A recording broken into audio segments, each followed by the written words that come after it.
Go ahead, Claire. Thank you, and welcome everybody, and thank you. I see our colleague Linda Silas is online and reminded me to smile, that I'm on camera and that it is International Nurses Day.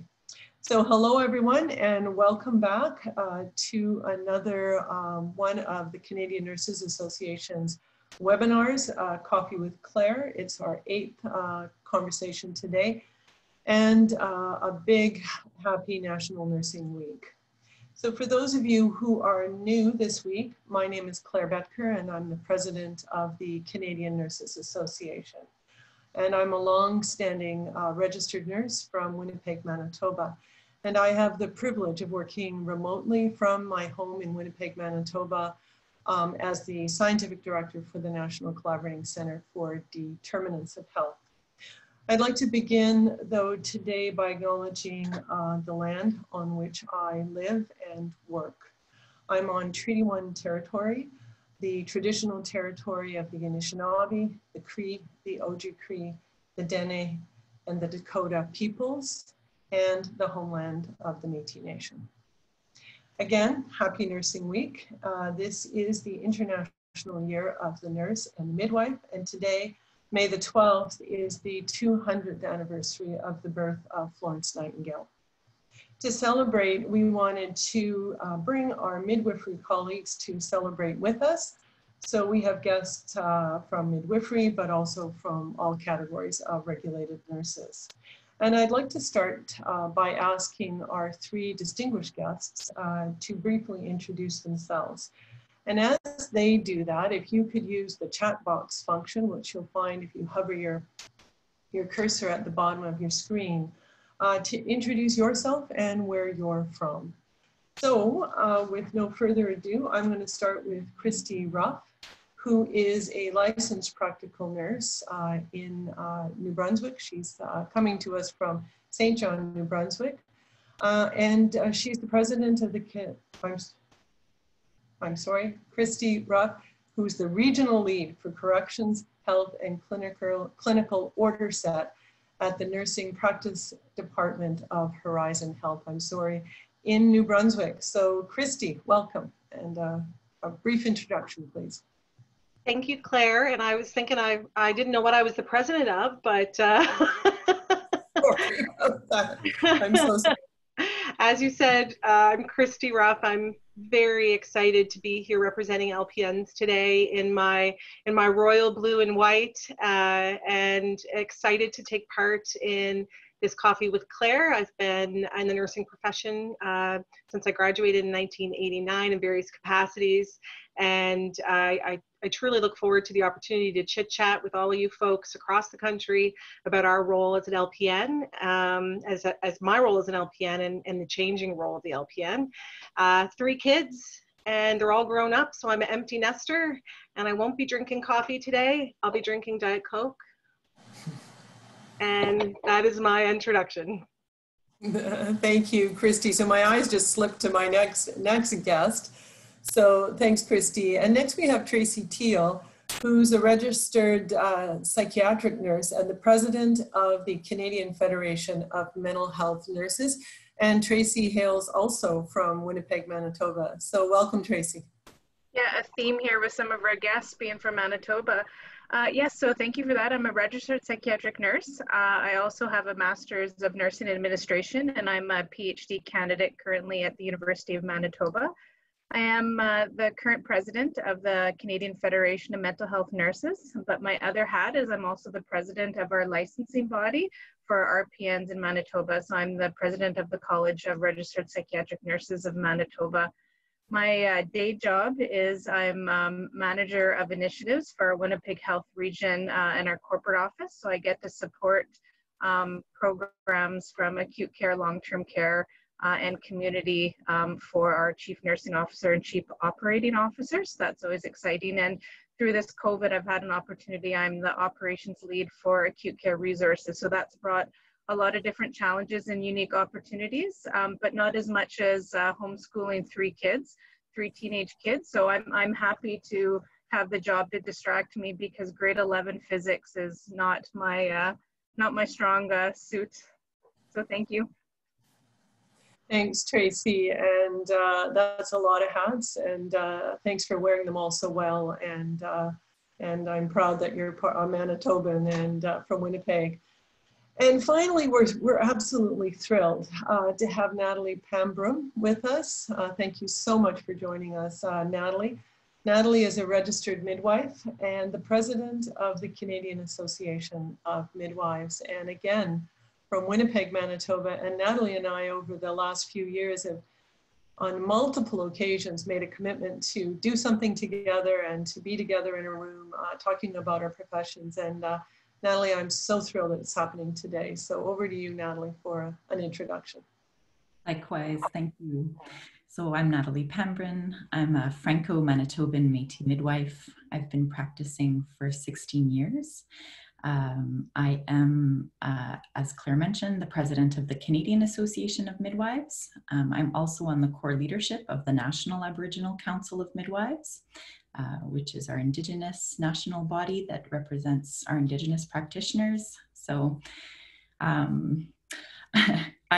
Tracy, I can just echo the parenting and the leadership and the practice all at once. I'm just hoping that none of my 3 young children come barreling through the door, but it may happen. So we'll see how I can keep my composure here.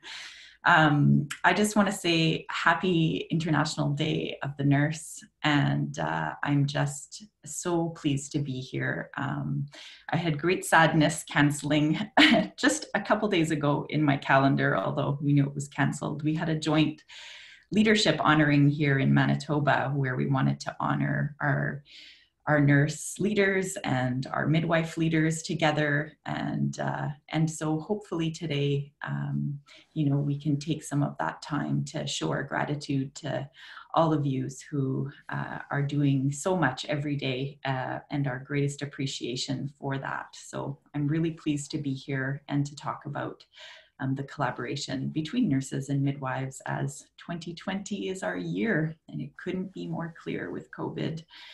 The importance of the impact of our work. So thanks for having me.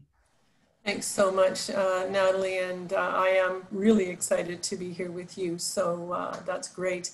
And I just want to take a minute to recognize that on May the 14th, we are acknowledging Indigenous Nurses Day on May the 14th. So please think about or reach out to your Indigenous nurse colleagues. They play an incredibly important role in our health system and with populations that we care deeply about. So on Thursday, on May the 14th. So the format for today's conversation will be similar to previous conversations. I'll pose a question to each of our guests. We had a really robust conversation as we planned for today. And then there'll be an opportunity for those of you online that are attending to ask questions. There's another box, if you hover at the bottom of your screen, that says Q&A. So if you have a question for our distinguished guests that are here with us today, please use that Q&A for your question. And if we don't get to your questions, don't worry. They will be taken under advisement and consideration by CNA staff, and we will make sure that those answers get on our frequently asked questions part of our website, of CNA's website. So any comments, any resources, any kinds of other issues or things that you might want to say, please use that chat box. And make sure that when you are in that chat box, if you want to talk to all of us, that it actually says all panelists and attendees. If you just want to talk to those that are on the panel, you can do that as well. So the discussion today will be in English. However, we are joined by Josette Roussel, who's the executive advisor at the Canadian Nurses Association, who will be able to answer questions in French or help with translating the questions for us. So I'd like to turn it over for a second to Josette, just to say a few words. Josette? Merci Claire et bonjour à tous les participants. Ça me fera plaisir de répondre à vos questions en français et bienvenue au webinaire d'aujourd'hui et bonne Bonne journée internationale des soins infirmiers et semaine nationale des soins infirmiers. Alors, je laisse la parole à Claire pour continuer la discussion. Thank you, Josette. And thank you so much, Natalie. You're also indicating in the chat box there that you can speak French and would be happy to speak in both languages. So you can feel free to do that as well, Natalie. Thank you so much. And I see others are typing in French. So that's great. Thank you for that. So the theme for this year's National Nursing Week is Nurses, a Voice to Lead, Nursing the World to Health. And that theme was chosen long before the COVID-19 pandemic was even thought about or on the horizon.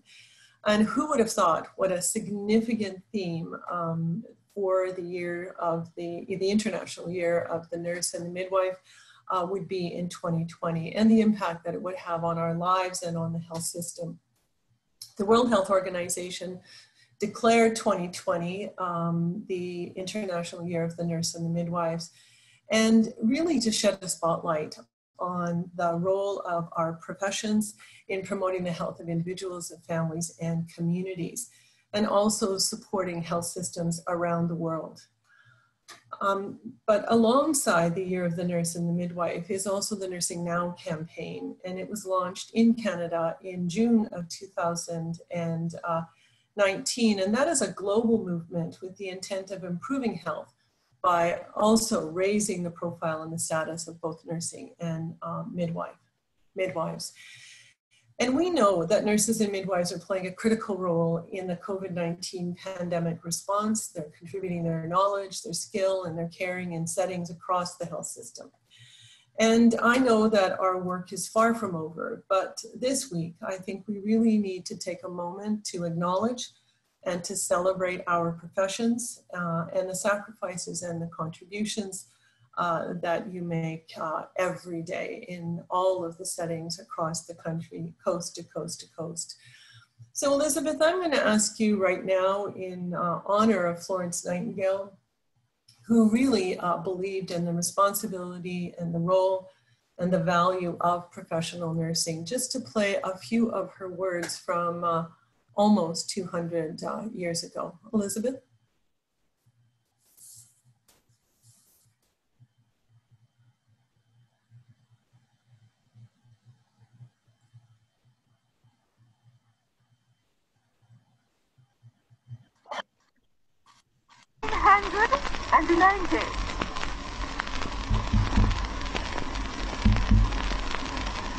When I am no longer even a memory, just and vague, I hope my voice may perpetuate the great work of my life.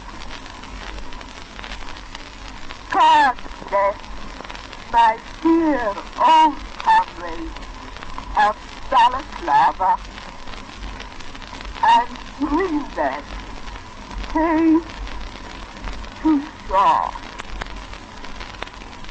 Florence Nightingale.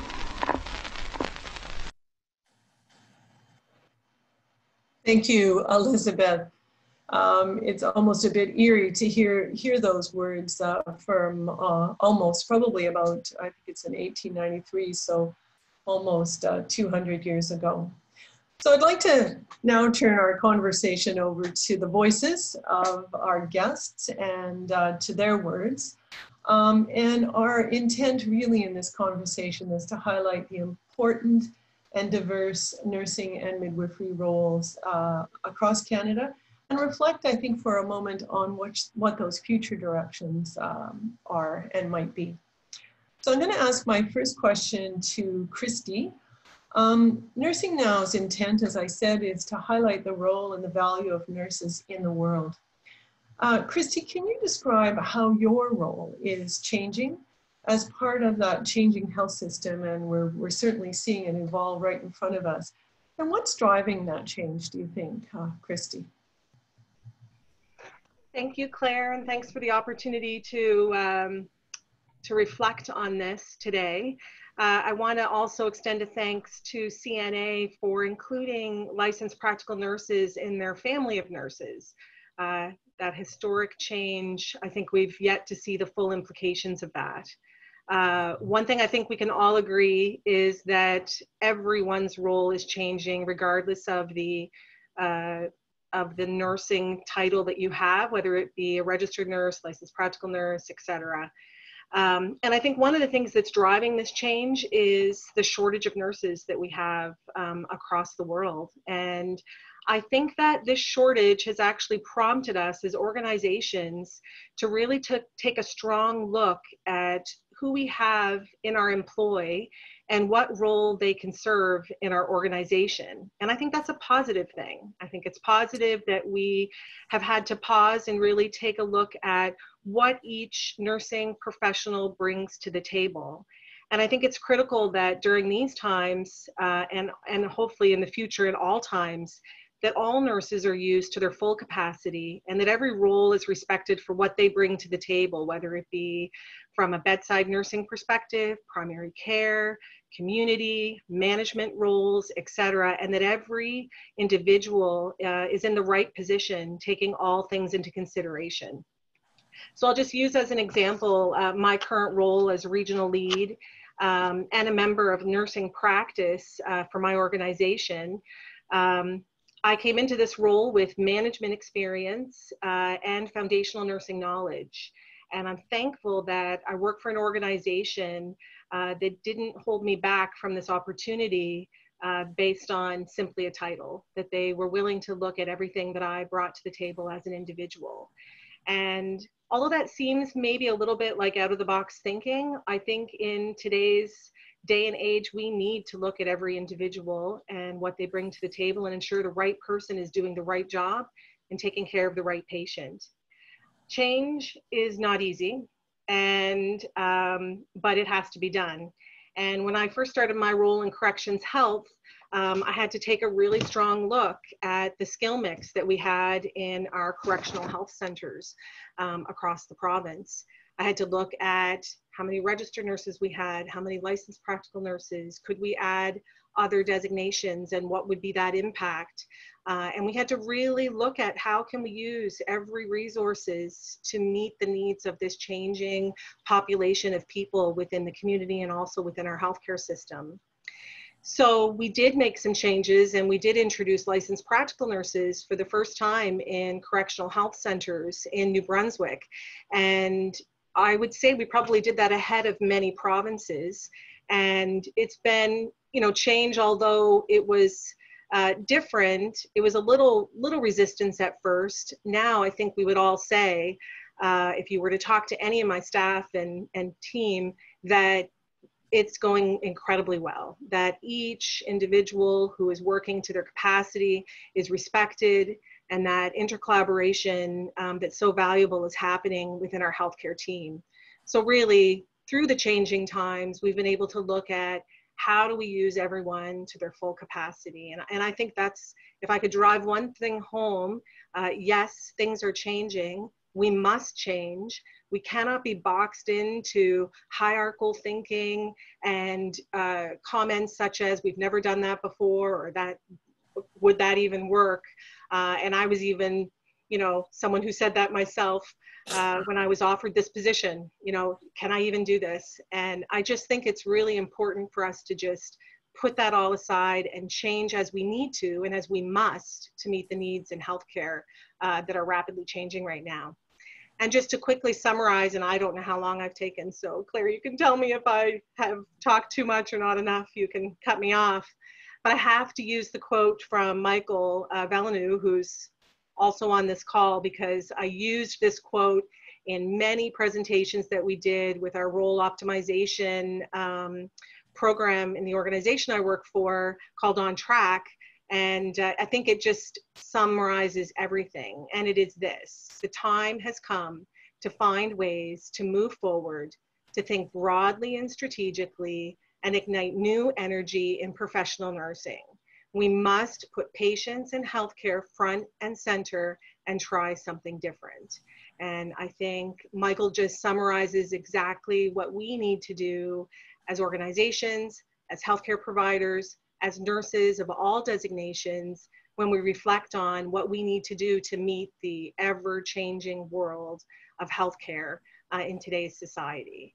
And I think I'd be remiss to not give a shout out to any of my correctional healthcare staff that are here on this call, and my appreciation for all of them, and how well they work together intercollaboratively as a team, and the difference that makes every day to our client population, because they have that strong, respected, intercollaborative relationship. Our clients that we serve feel the impact of that. And I would be remiss to not say thank you to them with this opportunity. So thank you, Claire.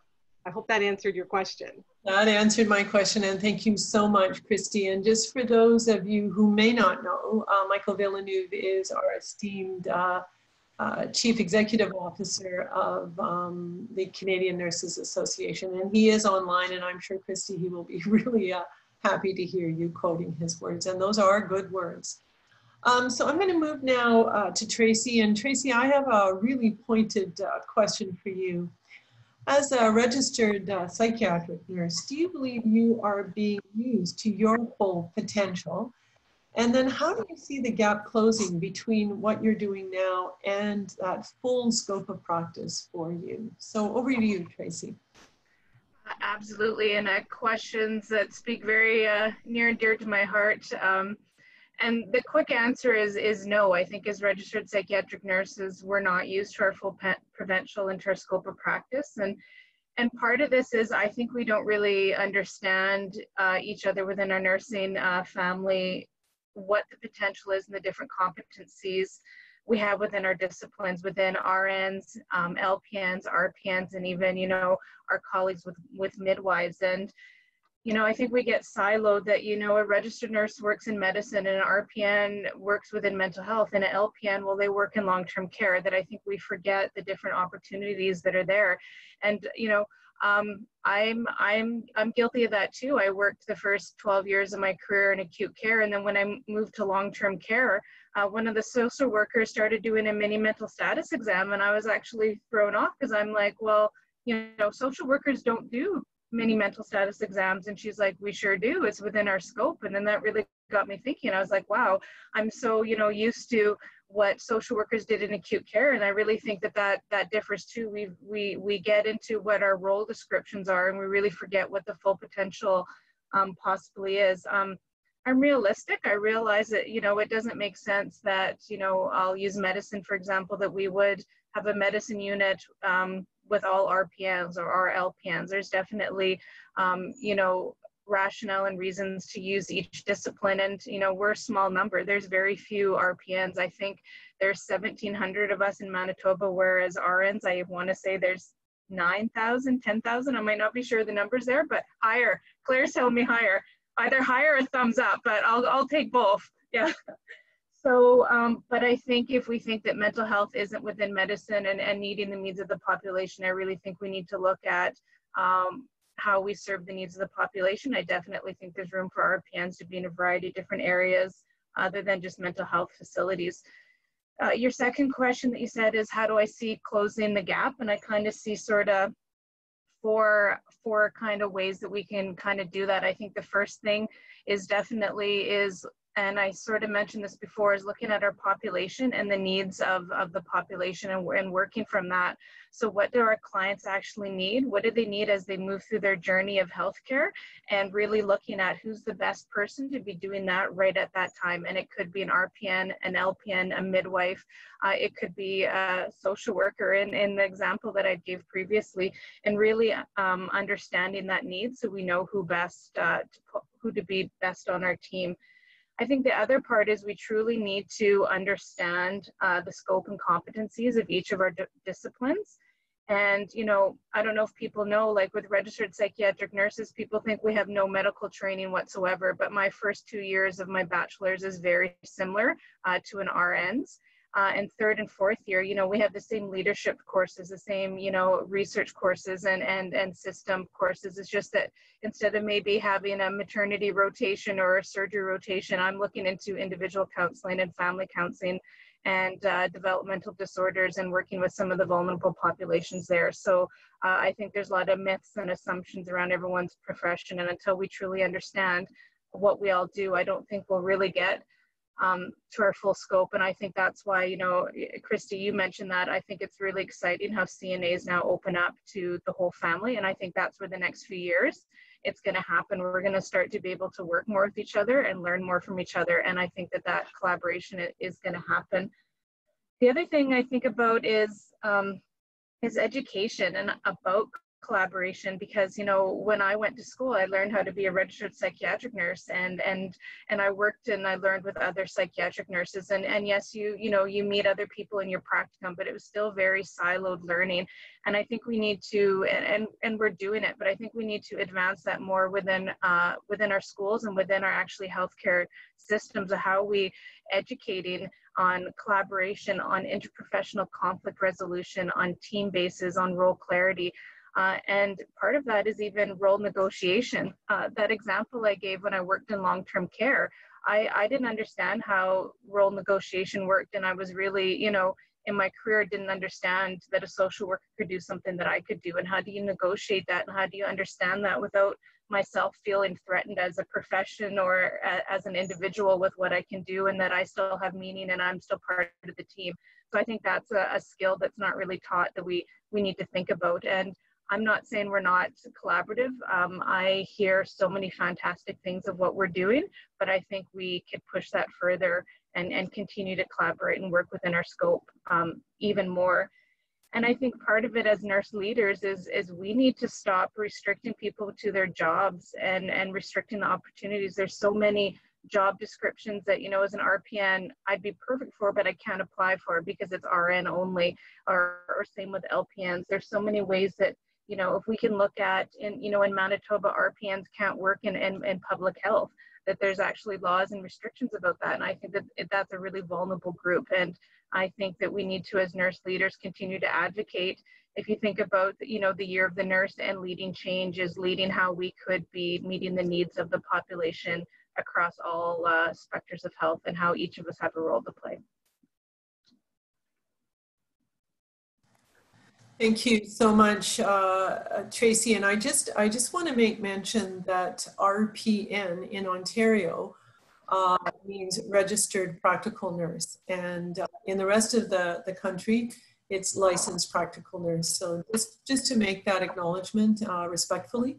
Absolutely, and that's something I have to learn to keep using. I'm so used to saying RPN and assuming registered psychiatric nurse. So definitely with working with the Federation of Mental Health Nurses, getting used to that. But that's a really good point to always, I guess we have to say out who we're talking to, but I mean both practical nurses and psychiatric nurses. Thank you. Yeah, thank you so much, Tracy.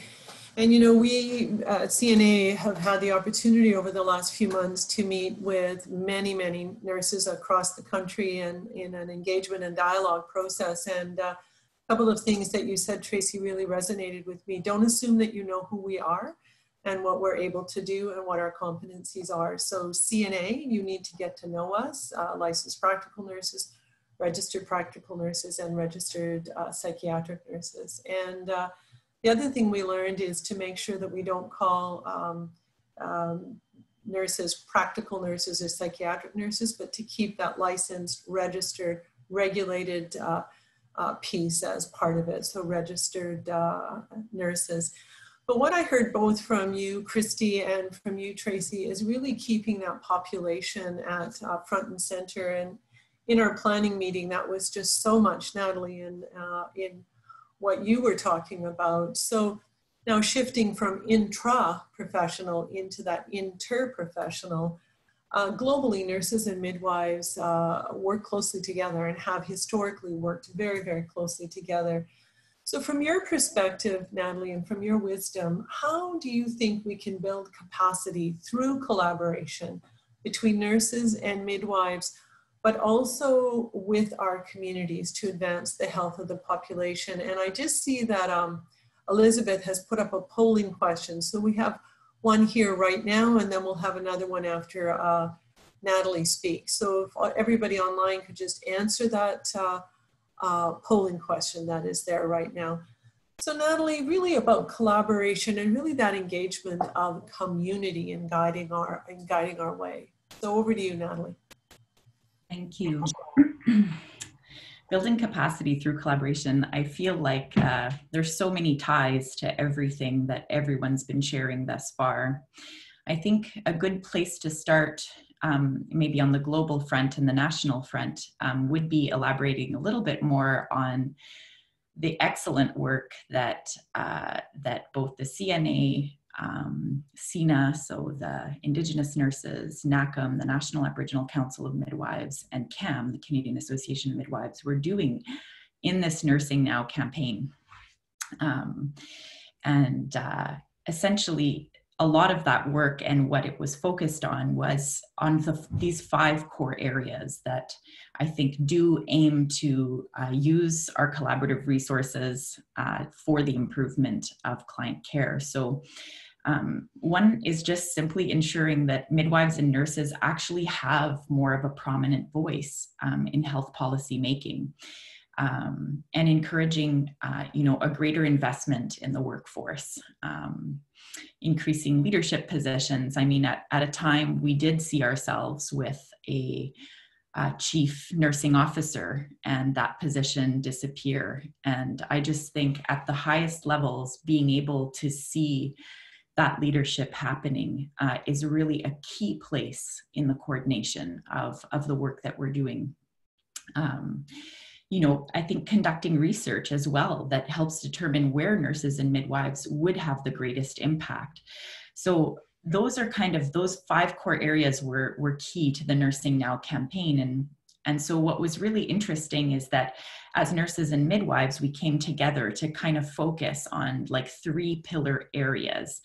And what came of those discussions, I think, was a great commonality in first of all, in the struggles or I think acknowledging that both of our professions being an inherent female-dominated workforce, that some of those gender imbalances that take place and how that, affects us in leadership positions. But also what I heard, which I found extremely reassuring, was the need and the importance of diversifying the representation across our professions. And that was like a key point in accessing and in creating equitable healthcare nationally, regionally, globally. And I just felt that as Canadians, I couldn't feel more prouder, I guess, as a Franco-Manitoban Métis midwife to hear, that a center focus for us of one of our pillars was an Indigenous leadership pillar. And so for us, that focus really looked at, enabling our current and future nursing and midwifery workforce to be able to provide that culturally safe, trauma-informed, anti-racist, equitable response that we need across our country. And for me, when I looked at sort of, if I wanted to break down the 3 things that I felt really were the spaces in which we could build that capacity and collaboration, I would say that our first biggest intersection as midwives and nurses is on centering the voices of our communities. And I feel like, and that's not just the voices of the most prominent or the people who are accessing our care. I think that a lot of us, and I had, so much aha moments listening to Christy and Tracy, share these important perspectives on, some of our most marginalized folk whose voices aren't represented in terms of our ability to be creative, to put the right people in the right place and to serve those communities. And so for me, hearing that, I know that that's where we're going to be able to identify those needs and be creative together. And I think where we see that the most is actually in northern and rural and remote communities where our healthcare capacities are less. And as Tracy said, the importance of seeing ourselves outside of that silo and being able to respond and really work together to our fullest scope. And so that first one of just centering community voice, and I see that in the policy work that we've done, the Canadian Association of Midwives and the CNA, with regards to the informed choice documents, that where we're centering that the whole professional, it's not just about nurses and midwives, it's actually about the client, the nurse and the midwife. And so it's that wraparound care that we're able to provide.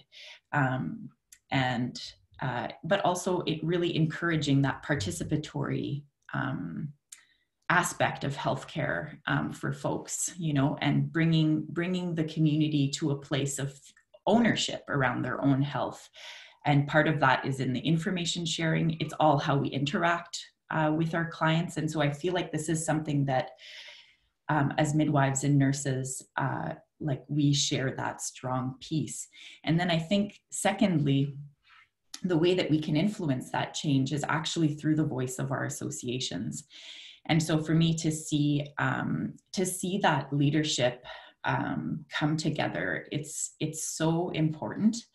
I want to start by talking about the interrelationship, or like the relationships between our own professional associations first, and that key importance of understanding each other, because as healthcare associations, we have that opportunity to build those bridges. And probably my best example that I can share with you is something that I've helped shepherd since the beginning of my career, which is the relationship between the Canadian Association of Midwives and the National Aboriginal Council of Midwives, and how we've raised each other up, learned from each other, and continue to do so as a true reflection of reconciliation at that highest leadership level, demonstrating that nationally, both in our advocacy, in the work that we continue to do together, but also encouraging it at a provincial level and shepherding those types of relationships in that way. And that's rather unique, I think, in healthcare, to see such a close link. And I think it's absolutely important. And I think, you know, we've seen it also within our global work that we do at the Canadian Association of Midwives, being able to twin with other associations. So meaning that you partner with associations because we believe that it's those professionals on the ground that have the best ability to influence healthcare, to raise up policy that's necessary, to change regulation that's needed. And so it brings me to the joint leadership that we start to have together. And I feel like 2020, you know, even leading up, because this campaign with Nursing Now and the World Health Organization, this is actually the last of the third year. And so we've had a couple of years to really begin to have these conversations. And I think COVID has contributed to this feeling that I have as well. But there's a real commitment at the leadership level to seeing nursing and midwifery, go hand in hand and to advance things. But I think also really acknowledging that it's these health partnerships at the highest level, that at all levels that change needs to happen, but that we need to reflect that at our highest level in that basic understanding.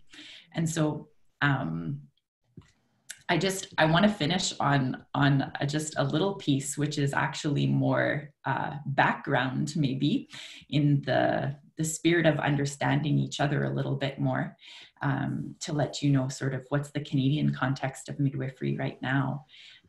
In Canada, we have just under 2,000 midwives. We are doing approximately 12% of the births across the country. We have about 120 Indigenous midwives. regulation and funding for all Canadian jurisdictions is almost achieved. We're almost, PEI is the last one, and the Yukon is going to be hiring in May their first midwife. So yeah, midwifery education is a direct entry 4-year baccalaureate program, and it's delivered across 7 universities. I would echo the importance of that interprofessional education. I could say that myself, in my own education, even 20 years ago, it was very interprofessional, and I feel like possibly that's because the role of the midwife is very much like a bridge between the community, the institution, and all of those levels. And I feel like the success of our profession is actually built on the importance of our relationships, understanding each other's roles. And so, yeah, we continue to shepherd that at all levels, but that importance of understanding each other and our roles and our capacities is, I think, is going to be key to us being creative, coming up with different solutions. And, you know, we're seeing it across the country right now with the COVID work in Quebec. Midwives are taking up some of the postpartum nursing for the docs because those nurses have been reposted to COVID specific care. We see these collaborations happening across the country and the importance of supporting each other's roles. And I couldn't be prouder. And I think about, we think about all of you. We had International Day of the Midwife, May 5th. And had our campaign that kind of celebrated our midwifery work by asking clients to just post pictures and talk about their experience of care. So again, refocusing that community voice and encouraging our professionals to keep going. So I hope I answered your question. I think you did in spades. Thank you so much, Natalie. And we're putting up another polling question here in terms of working with midwives. So have you been part of a perinatal health interprofessional team with a midwife? And I'm going to say that yes, I have. I can answer that honestly, that yes, I have. And we just realized, Natalie and I, that we met many years ago, probably close to 15 actually, where Natalie said that she wanted to be and was the community's midwife. And that just struck a chord with me. And Natalie, I hear you living that value, if you will, at all of those different levels, all the way to the international, national level from that neighborhood, because you and I were in a neighborhood together, basically, as a nurse in a primary health center, and you as the community's midwife. So we've heard from all 3 people that really solid focus on community, on the population, on the engagement, on the voice. And what I hear is talking about, yeah, so sadly, 72% of those that are online right now have not had that opportunity to work as part of an interprofessional team with a midwife. But what I hear us talking about is an equitable and a just health system in all of its dimensions, right? So I think we have a question in our Q&A box, and I think it's in, they're both in French. So I think I'll ask Josette to pick one of those. We have a few minutes here. Thank you so much to all of you. Just a few minutes. So we might just take the one question, and then I'm going to turn it over to our guest to give us some closing thoughts. So Josette, can you pick one of those? Oui, bien sûr. Alors, en français, que croyez-vous sera l'impact du COVID-19 sur le recrutement à la profession infirmière? Cette question s'adresse à Madame Betker. In English, Claire, do you think or believe COVID-19 will impact the recruitment of nurses? Oh, that's a really good question that my husband actually asked me. You know, and we spent over the last few months a lot of time with students with the CNA, and you know, all those students have made a very, very active choice to choose nursing as their profession. So, you're asking me really to look into a crystal ball. I'm going to say no, I don't think it's going to diminish. I think people and potential nurses in the future, I think might choose it for different reasons. I think that COVID-19 has really just shone a light on the significant and the comprehensive contribution of nurses to the whole health system and their value. So that's what we had been hearing from students as we talked to them extensively over the last few months. So I think that people will continue to choose nursing. And right now, you know, there's oversubscribed. The number of seats in Canada are actually oversubscribed. So, but it might be for different reasons. And it might be for different parts, I'm hoping, of the health system, perhaps long-term care, home care, public health, community health, some of the other parts of the system. And, you know, perhaps in those rural and remote communities where you can really be that community's nurse and where you really see that engagement and that possibility. So I'm going to turn it back to our guests, and I'm going to give Natalie the final word here. So I think I'll start with you, Tracy, and then Christy, just to give us your final thoughts in terms of our celebration of International Nurses Day and National Nursing Week. So first of all, to you, Tracy. Absolutely. Thank you for this opportunity. And when I think about the focus of the future of the profession, I just think the opportunities for nursing, and this kind of, you know, speaks to the question a bit about recruitment. I think the opportunities for nursing are so dynamic and endless. And I think COVID is actually going to highlight that, because what I know right now are nurses are stepping up all over the place within Manitoba nationally. I'm hearing about in corrections. I'm hearing about in our faculty, how the nurses are working, the faculty are working so hard to make sure that education continues, or they're being seconded and working in long-term care or different facilities or screening to help out wherever we can. And so I think that, you know, everyone's going to be impacted by COVID at some point, whether it might be financially. The mental health component of it is just going to ripple on for so long, and it's going to be, you know, important for us as nurses and midwives to really continue to help within the health of the individuals and the public. And I would just like to say, I think, you know, we need to, as nurses, keep pushing the boundaries of what a nurse can do and continue to lead for the health care of everyone. So thank you. Thanks, Tracy. Christy, final thoughts. Yes, I'm glad we get an opportunity to give a few final thoughts. I really appreciated Tracy and Natalie's perspectives and answers to their questions. And Tracy, I truly hope that New Brunswick at some point will get RPNs, registered psychiatric nurses. That's just for my personal opinion. I can see a huge benefit to our correction health system for sure. And it would be it's interesting to think about what that will look like in the future. So I just want to launch off on that statement, a voice to lead. And I want to challenge not only LPNs on this call, licensed practical nurses, registered practical nurses, and I want to challenge organizations or people in positions of authority on this call today to allow LPNs and registered practical nurses to have a voice.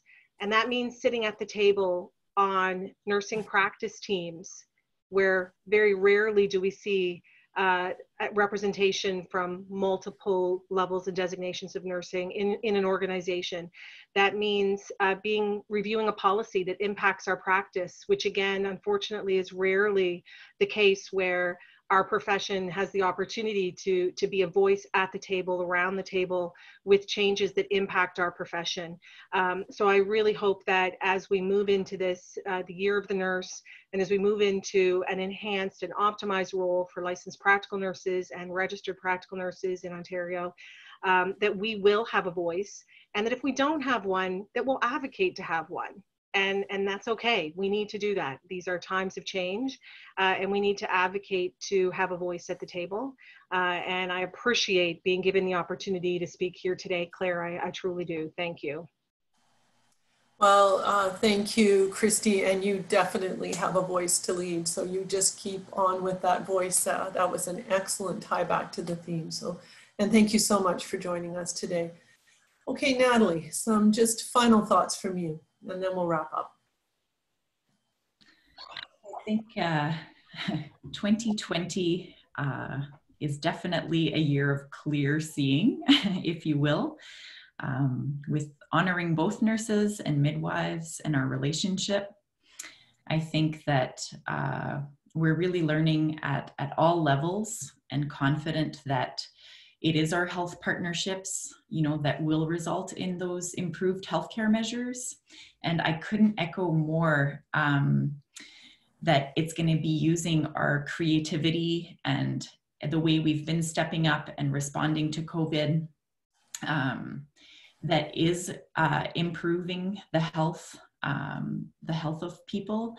But I think it's also really highlighting and putting a microscope on the health of the most marginalized in our communities. And so I think an indicator for success for all of us is going to be seeing how creative we can be, how much we can work together, come out of our silos to serve all communities together. And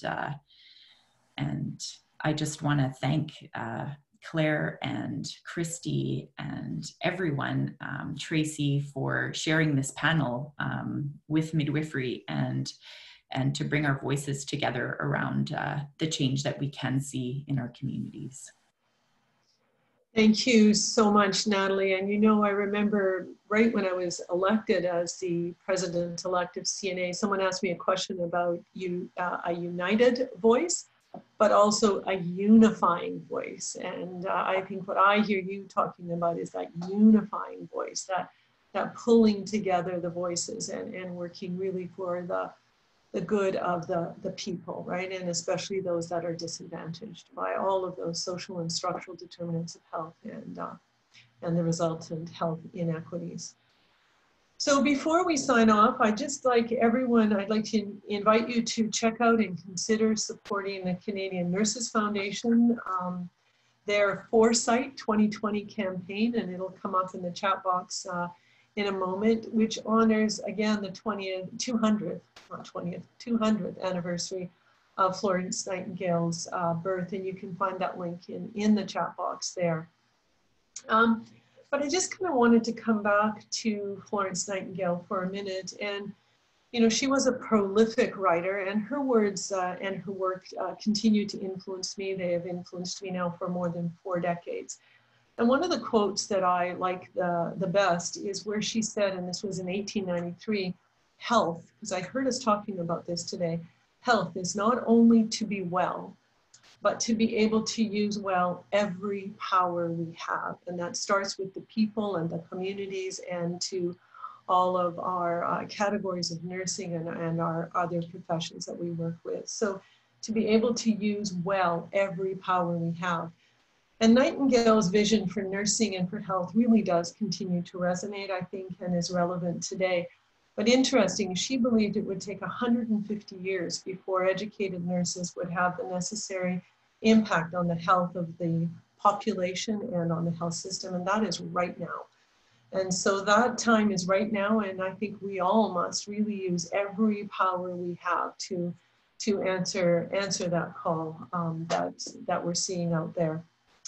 So next week's webinar or conversation or Coffee with Claire will be on interdisciplinary conversation. We're going to have guests from other disciplines, other professions, and that'll take place next Friday, May the 22nd at 12 noon Eastern Time, and I hope that you can join us then.